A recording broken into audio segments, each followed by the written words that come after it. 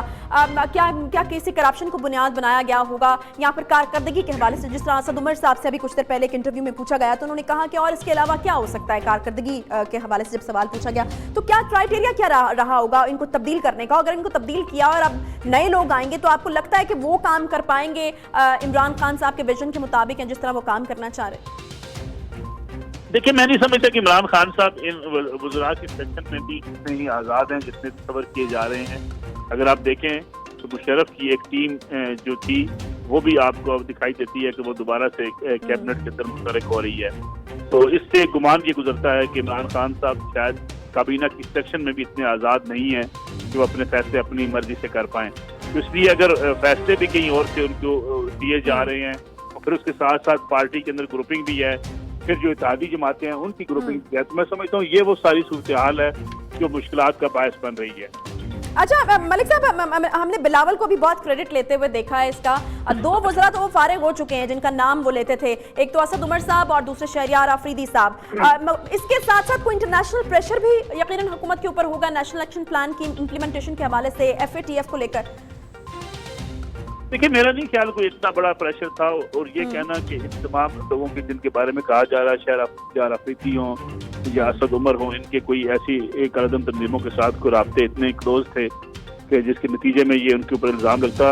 البتہ الیکشن مہم کے دوران پاکستان کی تقریباً ساری سیاسی جماعتیں اپنے اپنے مفادات کے پیش نظر ایسے اتحاد کرتی رہی ہیں, ووٹ لینے کے لیے ان لوگوں کے پاس جاتی رہی ہیں جو کالعدم تنظیمیں رہی ہیں. ماضی کے میں بھی ہم نے دیکھا کہ ایسے لوگوں سے ووٹ بھی لیے گئے اور ان کے ساتھ اتحاد بھی بنائے گئے. تو میرا نہیں خیال کہ اس میں کوئی اتنی دباؤ تھا حکومت کے اوپر. البتہ یہ مسئلہ ضرور تھا کہ بعض جگہوں سے بعض کارنر سے جو اپنے اپنے وزراء کی سپورٹ کی بات کی جا رہی تھی اس کی وجہ سے یہ تبدیلیاں کرنی پڑی. صحیح, ٹھیک ہے, بہت شکریہ نصر اللہ ملک صاحب ہمارے ساتھ موجود ہیں. عائشہ غوث پاشا صاحبہ نے ہمیں جوائن کیا, اکانومی کی ایکسپرٹ ہیں. ان سے ہم سوال بالکل پوچھنا چاہتے ہیں کیونکہ ایک بہت بڑی تبدیلی جو ہے وہ معیشت کے حوالے سے ہی تبدیل ہوئی ہے, وزیر خزانہ جو ہیں وہ تبدیل ہوئے ہیں. عائشہ صاحبہ بہت شکریہ, پروگرام میں آپ کو خوش آمدید کہتے ہیں. مجھے یہ بتائے گا کہ یہ کتنا بڑا جو ہے ڈرا بیک ہے. اس وقت تک ہم دیکھ رہے ہیں کہ صبح 2:25 پہ وزیر خزانہ جو ہیں وہ استعفیٰ دیتے ہیں اور اب تک جو حکومت ہے وہ نئے وزیر خزانہ کا نام اناؤنس نہیں کر پاتی ہے. معیشت کے اس قسم کے حالات ہیں, آپ کو کیا لگتا ہے کتنا بڑا لوپ ہول ہے یا پھر کتنا جلدی ضروری تھا وزیر اعظم کا یہاں پر کسی بندے کو اپوائنٹ کرنا اور اس کا نام اناؤنس کرنا؟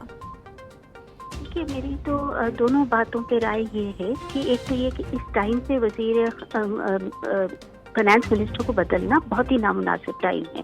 اس وقت آپ IMF سے نیگوسیشنز کر رہے ہیں, آپ کا بجٹ پیش ہونے کو ہے, آپ نے انٹرنیشنل ایجنسیز FATF وغیرہ کے لیے پیش رفت کرنی ہے. آپ ایز اٹ از اکانومی میں اتنی انسرٹنٹی ہے, اس پہ آپ نے اور غیر یقینی معاملات کو آگے بڑھا دیا اور پھر اس کے اوپر ریموو تو کر دیا اور کوئی فوری کے فوری اس سے بہتر وزیر نہ لگانا. کہ یہ میرے خیال سے حکومت کی نہ صرف نااہلی ہے بلکہ امیچورٹی ہے. ان لوگوں کے پاس ایکسپیرینس نہیں ہے, یہ کلولیس لوگ لگ رہے ہیں اس وقت. آپ اتنی بڑی پوزیشن کا اتنی کریٹیکل وقت پہ وزیر ہٹا دیتے ہیں اور آپ کے پاس سبسٹیٹیوٹ نہیں ہوتا. دن گزر گیا سارا. آپ دیکھیے مارکیٹ میں کتنی انسرٹنٹی نہیں ہوگی ہوئی. جو انٹرنیشنل ایجنسیز یا جو لوگ ہمارے پاس آنے کو ہیں وہ کیا سوچ رہے ہوں گے اس وقت ہمارے پاس ہمارے بارے میں. نہیں تو اس وقت عائشہ آپ کو کیا لگتا ہے کہ اس وقت جو نام بتائے جا رہے ہیں عوام کو جو کہا جا رہا ہے کہ شاید ان میں سے چوز کیا جا سکتا ہے, کون ہے اس وقت جو معیشت کی ڈوبتی کشتی کو سہارا دے سکتا ہے آپ کے خیال میں؟ کیونکہ نام تو کافی گردش میں ہے ہمارے سامنے. دیکھیے نام گردش میں ہیں, کافی سارے ہیں, وہ بھی ہم دیکھ رہے ہیں. سب اپنا اپنا ایک دفعہ یہ عہدہ لے چکے ہیں جن کو ہم دیکھ رہے ہیں. لیکن پوائنٹ یہ ہے کہ وہ آن کے اس میں ٹائملی ٹیک اوور کریں اور بات آگے بڑھائیں. تو یہ کریٹیکل باتیں اس وقت اسٹیج پہ اکانومی ہے, اس میں ہماری لیک آف ڈیسیشن میکنگ کی وجہ سے اس گورنمنٹ کی ہم نے بہت ہی زیادہ نقصان پہنچا دیا آلریڈی اکانومی کو. نہیں تو عائشہ صاحبہ اب جو نیا آئے گا وہ کتنا ٹائم لے گا پاکستان کی جو معیشت کی کرٹیکل سچویشن ہے اس کو سمجھنے میں؟ کیونکہ اسد عمر صاحب تو پہلے ہی کہہ کے جا چکے ہیں کہ آپ امید مت رکھیے گا کہ دودھ اور شہد کی نہریں جو ہے وہ آ کے بہا دے گا، اور اس سے اتنی جلدی کچھ ایکسپیکٹ کرنا غلط ہوگا. میرے خیال سے اسد عمر صاحب بالکل صحیح کہہ کے گئے. دیکھیے آئی ایم ایف سے نیگوشیشن فائنل کرنی ہے، جو بھی آئے گا اس کو سب سے پہلے تو آئی ایم ایف سے ڈیلنگ کرنی پڑے گی. ان کی شرائط ظاہر ہے ہم چاہیں گے ایسی شرائط پہ اگریمنٹ ہو آئی ایم ایف سے جو اتنا زیادہ بوجھ نہ ڈالے کم از کم ایک عام آدمی سے پاکستان کے. تو وہ اس طرح نیگوشیٹ کرنا، پھر اس کے بعد اس کے بیسس پہ پھر بجٹ تیار کرنا، اس میں ظاہر ہے اپنا کوئی اینگل بھی ڈالنا، اپنی کوئی تھنکنگ ڈالنا. اگر اسد عمری کا ایگزیکٹلی سارے کچھ تیار ہونا تھا تو پھر انہیں ریموو کیوں کیا گیا؟ تو کوئی نہ کوئی چیز نئی توقع تو کریں گے نا ہم، جو پالیسی کا کوئی چینج، کوئی نیا ویژن، وہ کیسے آنے جلدی میں کوئی نیا شخص کر دے گا؟ تو ہم نے تو بالکل کیوس کریٹ کر دیا ہے. ٹھیک ہے، بہت شکریہ. عائشہ غوث پاشا صاحبہ ہمارے ساتھ موجود تھی، ماہر معاشیات، اور بہت ویلڈ پوائنٹس انہوں نے دیا. انہوں نے کہا بہت کریٹیکل سچویشن اس وقت معیشت کی، اور ان کو یہ ڈیسیجن ہی سمجھ میں نہیں آیا جو کہ حکومت نے اتنے کریٹیکل ٹائم پر، جبکہ بجٹ پیش ہونے والا ہے، آئی ایم ایف کے ساتھ ہم ایک ڈیل کے اندر موجود ہیں، ڈیل ہو رہی ہے، اس وقت وزیر خزانہ کو ہٹانا یہ کس قسم کا ڈیسیجن ہے؟ ایک چھوٹا سا بریک لیں گے. بریک کے بعد جب واپس آئیں گے تو عارف نظامی صاحب ہمارے ساتھ موجود ہوں گے، اور آپ کو یقیناً یاد ہوگا کہ عارف نظامی صاحب نے ہمارے ہی پروگرام میں 2 دن پہلے یہ بات کہی تھی کہ اسد عمر صاحب کو تبدیل کیا جا سکتا ہے. ایک بار پھر ان سے رائے لیں گے کہ اسد عمر اب تبدیل ہو چکے ہیں، آگے کیا ہونے والا ہے اور کون کون سی تبدیلیاں ایکسپیکٹ کر سکتے ہیں. ایک بریک کے بعد ہمارے ساتھ رہیں. حکومت کے لیے حقیقت میں تبدیلی کا دن تھا. کابینہ میں بڑے پیمانے پر رد و بدل کیا گیا. وزیر اطلاعات فواد چودھری، وفاقی وزیر صحت عامر محمود قیانی، وزیر ہاؤسنگ طارق بشیر چیمہ، امور کشمیر علی امین گنڈاپور اور وزیر پیٹرولیم چودھری سرور سے بھی استعفیٰ لے لیا گیا. لیکن وہیں جب وزیر پیٹرولیم چودھری سرور خان سے استعفیٰ مانگا گیا تو خبر یہ ہے کہ انہوں نے انکار کر دیا. بہرحال اسد عمر نے بھی اپنی پریس کانفرنس میں بتایا کہ وزیر اعظم نے 3 سے 4 وزراء کو تبدیل کرنے کا فیصلہ کر لیا ہے.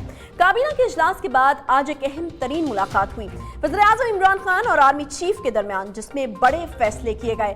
تحریک انصاف کی حکومت کے لیے انتخابات جیتنے کے بعد آج ایک بڑا دن تھا.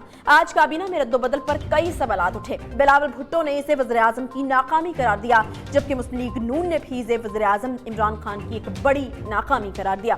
اپوزیشن اس سے پہلے بھی حکومت گرانے کے حوالے سے کہتی رہی ہے کہ یہ حکومت اپنے ہی وزن سے گر جائے گی. اب اس بڑے رد و بدل سے، اس بڑے پیمانے پر اکھاڑ پچھاڑ سے یہ باتیں دہرائی جا رہی ہیں کہ اس حکومت کو گرانے کی ضرورت نہیں بلکہ یہ خود ہی گر جائے گی. کیا عمران خان نے کابینہ میں تبدیلی حکومتی پالیسیز کی ناکامی کی وجہ سے کی؟ کیا نئی کابینہ اب صورتحال بہتر کر پائے گی؟ کیا معاشی اور عوامی دباؤ سے نکلنے کے لیے چہروں کو تبدیل کرنا ضروری بن چکا تھا؟ اب کئی سوالات اٹھ رہے ہیں. کیا نیا وزیر خزانہ بجلی سستی کر دے گا؟ کیا گیس سستی ہو جائے گی؟ کیا پیٹرول سستا ہو جائے گا؟ مہنگائی میں کمی ہوگی؟ ڈالر نیچے آ پائے گا؟ روپے کی قدر میں گراوٹ رک جائے گی کیا؟ اگر یہ سب کچھ نہیں ہوگا تو پھر اس وقت وزیر خزانہ سمیت اپنی کابینہ میں بڑے پیمانے پر تبدیلی وزیر اعظم آخر کر کیوں رہے ہیں؟ ہمارے ساتھ ہیں اسی صورتحال پر بات کرنے کے لیے سینئر تجزیہ کار عارف نظامی صاحب. لیکن عارف نظامی صاحب سے بات کرنے سے پہلے میں آپ کو وہ شارٹ سنواتی ہوں جس میں 3 روز قبل عارف نظامی صاحب نے وزیر خزانہ کے تبدیل ہونے کی خبر ہمارے ہی پروگرام میں دی تھی. اطلاع کے مطابق یہ ہے کہ اسد عمر صاحب کو فارغ کر دیا جائے گا، یعنی وزارت خزانہ کے قلمدان سے، اور یہ آئی ایم ایف کے پیکج سے پہلے ہو. بہت شکریہ عارف نظامی صاحب پروگرام میں ہمیں جوائن کرنے کے لیے. مجھے بتائے گا کہ بڑے بڑے فیصلے آج کیے جا رہے ہیں، خاص طور پر اسد عمر کے حوالے سے جو فیصلہ کیا گیا ہے. آپ نے تو پریڈکٹ کر دیا تھا آبویسلی. مجھے بتائے گا کہ اس وقت صورتحال کو دیکھتے ہوئے کیا اچھا فیصلہ ہے آپ کے خیال میں؟ اچھا فیصلہ یا برا نہیں ہے. سوال یہ ہے کہ اسد عمر صاحب کی تبدیلی ناگزیر ہو گئی، جیسے میں نے اپنے پروگرام میں بھی آج ایکسپلین کیا، اور یہ میں نے دسمبر میں کہہ دیا تھا کہ ان کو فارغ کرنا پڑے گا. پتہ نہیں اتنے مہینے جو انہوں نے گزارے ہیں کیسے گزارے ہیں. اور وہ جب میں نے پہلے بھی بات کی تھی تو ودن پی ٹی آئی ایسے کچن کیبنٹ میں 5-7 کے لوگ تھے جو کہہ رہے تھے کہ یہ ڈیلیور نہیں کر رہے، ان کی کوئی ڈائریکشن نہیں، ان کو کوئی یہ ٹیم ورک نہیں ہے ان کا. تو بلاخر وہ چیزیں جو رنگ لائی ہیں تو وقت تو ایسی ایک بریگیڈیئر اعجاز شاہ کی بطور وزیر داخلہ یہ دو متوقع تبدیلیاں ہیں. باقی وہ شاید ایک اور تبدیلی اس میں آ جائے, سرور خان کی منسٹری جو ہے اس میں آ جائے, اور کوئی مجھے باقی نہیں معلوم کون کون سی تبدیلی. تو ابھی آپ نے کہا کہ ناگزیر ہو چکا تھا اسد عمر صاحب کو تبدیل کرنا, لیکن وہ تو جاتے جاتے کہہ گئے ہیں کہ دودھ اور شہد کی نہریں اب بھی نہیں بہیں گی. اگر آپ کچھ زیادہ ایکسپیکٹ کر رہے ہیں نئے آنے والے وزیر خزانہ سے تو مت کیجیے. یہ تو بالکل صحیح بات ہے, دودھ اور نہریں لینے کی تو بات ہی دور کی ہے. پاکستان میں کم رہتی ہیں دودھ اور شہر کی نہریں, لیکن کم از کم یہ تو ہونا کہ کوئی ڈائریکشن متعین ہو گئی ہے. یہاں تو سوائے اس کے کہ جی پچھلی خاص طور پہ جو پچھلی حکومت ہے وہ کلاش کر گئی اور قرضے چڑھا گئی اور لوٹ کے لے گئی, اور تو کوئی نیریٹو رہا ہی نہیں اس حکومت کا, کوئی ویژن ہی نہیں تھا. اور اس میں ظاہر ہے کہ اصل معاملہ یہ ہوگا کہ خان صاحب کو اپنے ڈائریکشن بھی کوئی متعین کرنی پڑے گی, ویژن بنانا پڑے گا. محض یہ اس قسم کی جو کنٹینر پالیٹکس ہے اس سے ملک کی معیشت نہیں ٹھیک ہوتی. تو نظامی صاحب وجہ اس کے پیچھے کیا رہی ہوگی, کیونکہ یہ تو ہمیں پتہ ہے کہ آبویسلی معیشت کی گرتی ہوئی صورتحال کنٹرول نہیں ہو پا رہی تھی اور بہت سارے مسائل تھے, لیکن کچھ اور وجوہات بھی اس کے حوالے سے بیان کی جا رہی ہیں, جس طرح کہا جا رہا تھا کہ سرمایہ کار شاید ٹرسٹ نہیں کر پا رہے تھے جو اسد عمر ہیں ان کو, یا پھر IMF کے ساتھ شاید کچھ معاملات میں خرابی ہو رہی تھی. تو آپ کے نزدیک وجہ کیا رہی ہے؟ ان کی جو پوری اپروچ ہی تھی وہ اس سے خان صاحب میری اطلاع کے مطابق تنگ آئے ہوئے تھے, اور گزشتہ اتوار کو میٹنگ میں انہوں نے یہ فیصلہ کر لیا تھا کہ ان کو فارغ کرنا ہے. لیکن نظامی صاحب اپوزیشن تو تنقید کرتے ہوئے کہتی ہے کہ اسد عمر کا مسئلہ نہیں ہے, یہ مسئلہ عمران خان کی ناکام پالیسی کا نتیجہ ہے. تو اگر چہرہ بدل بھی جاتا ہے تو اس سے کوئی فرق نہیں پڑے گا اگر معاشی پالیسی وہی رہتی ہے. یقیناً میں نے خود عرض کیا آپ کو کہ لیکن بات یہ ہے کہ اگر اسد عمر صاحب ایک بطور ٹیکنوکریٹ کے آئے ہیں کیبنٹ کے اندر اور ان کو سب سے پہلے نیم کر دیا گیا تھا, تو خیال تو یہ تھا کہ ذہن میں اور ان کے دماغ میں اور کچھ انہوں نے کوئی لکھت پڑھت کر کے کوئی روڈ میپ اپنے ویژن کے مطابق بنایا ہوگا خان صاحب کے, لیکن وہ کوئی نظر نہیں آیا کوئی روڈ میپ. ایک قدم آگے دو قدم پیچھے کے تحت ہی معاملہ چلتا رہا. بنیادی غلطی جو اسد عمر صاحب کی تھی کہ انہوں نے کہا کہ جی IMF کے بغیر ہی کام چل جائے گا. پہلے آپ نے کہا کہ IMF پہ نہیں جائیں گے, پھر کہا جائیں گے, پھر کہا نہیں جائیں گے, پھر کہا جائیں گے. اکثر اقتصادی ماہرین کا خیال ہے کہ جیسے پہلے حکومتیں کرتی رہی ہیں PMLN اور اس سے پہلے PPP, فوراً ان کو IMF کے پروگرام میں چلا جانا چاہیے. اس کو نہ جانے کی وجہ سے معیشت کو جو ناقابل اختلافی نقصان پہنچا ہے. اس میں یہ بھی ہے کہ IMF کے نہ ہونے کی وجہ سے باقی فورن جو انٹرنیشنل فائنانس ادارے ہیں مثلاً ورلڈ بینک, ایشیا ڈیولپمنٹ, انہوں بھی ایکچولی آپ کی ریٹنگز بہت نیچے چلے گئی اور کئی قسم کے نقصانات ہوئے. پاکستان کی گروتھ کی پروڈکشن وہ 2 سے 3% ہوگی, یعنی کہ جو پہلے 6.8 تھی یا پھر 6.5 اس کو کم کیا گیا تو وہ آدھی سے بھی کم رہ گئی. مہنگائی میں دگنا اضافہ ہو گیا. تو اگر یہ خان صاحب کی پالیسی تھی اس صورت میں بھی اسد عمر کو قربانی کا بکرا بنانا ایک سیاسی فیصلہ ہو سکتا ہے, اور اگر اسد عمر کی تھی پھر بھی غلط تھا. ان کو چاہیے تھا کہ وہ اگر کوئی صورتحال تھی اور خان صاحب اصرار کر رہے تو وہ خود ریزائن کر کے باہر آ جاتے, کہتے جی میری بات نہیں مانی. تو وہ تو سیاست میں بھی بڑے سیاسی بیانات بھی دیتے رہے ہیں جن کا تعلق اکانومی سے نہیں تھا کوئی. تو یہ اب میرا خیال بھی نو کلیئر شیٹ فار ہم. خیر IMF کے حوالے سے تو نظامی صاحب وہ خود بھی مانے کہ اگر پہلے چلے جاتے ہیں تو یہ انہوں نے کنفیس کیا کہ اگر پہلے چلے جاتے تو شاید حالات اتنے خراب نہ. تو ایک اور معنی خیز انہوں نے بات کی, انہوں نے کہا کہ وہ پاکستانی عوام کا کچومر نہیں نکالنا چاہتے تھے. تو کیا کچھ اور بھی ایسا ان کو کرنے کے لیے کہا جا رہا تھا جو کہ ابھی اور ستم ڈھانا باقی تھا پاکستانی عوام کے اوپر اور انہوں نے وہ بات نہیں مانی؟ تو چکی ہیں اور نکل رہی ہیں, اور یہ پتہ نہیں کیا آیت میں پہ وہ مان کے آئے ہیں, قوم کو بتائیں کیا وہاں سائن کر کے آئے ہیں. اب تو IMF کا مشن جو کہتے تھے اس مہینے آئے گا وہ ویسے اس مہینے نہیں آئے گا. یہ معاملہ بجٹ تک وہ کہتے ہیں بجٹ میں دکھائیں آپ نے کیا کیا. اب یہ بڑی عجیب سی بات ہے کہ بجٹ میں کیا ہونا ہے اور کیا نہیں ہونا ہے, اور کیا کچھ تو یہ دیکھیں نا انہوں نے پہلے ہی IMF کی کنڈیشنلٹیز مان لی ہیں. مطلب انرجی ہوا, سبسڈیز کا وڈرال کر کے انرجی ہے, اس میں گیس بھی ہے, ٹھیک ہے جی. اور یہ